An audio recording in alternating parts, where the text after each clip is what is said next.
ரோஸுக்கு வந்து என்னென்ன குவாலிட்டி இருக்குன்னு பார்த்தா, அது மெயினாக அது ஸ்ட்ரெஸ்ஸை எடுக்கும், சாஃப்ட்னஸை கொடுக்கும் சருமத்துக்கு.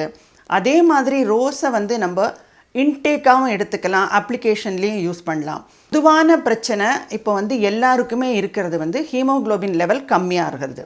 அந்த ஹீமோக்ளோபின் லெவலை இன்க்ரீஸ் பண்ணுறதுக்கு ரோஸ் வந்து ஒரு நல்ல விதமான ஒரு ஹெல்ப்பை கொடுக்கும். இயற்கையாகவே அதுக்குன்னு நீங்கள் பெரிய டானிக் லெவல்லாம் போக வேண்டாம். இது வந்து எப்படின்னா ரோஸ் வாட்டர், ரோஸ் மில்க் இதெல்லாம் நார்மலி காமனாக எல்லாருமே எடுத்துக்கிற ரோஸ் மில்க்குங்கிறது ஒரு ட்ரிங்க் தான். அதை வந்து பாலோடு கலந்து ரோஸ் எசன்ஸை அது கலர் போடுவாங்க, அந்த ரோஸ் கலர் காமிக்கிறதுக்கு.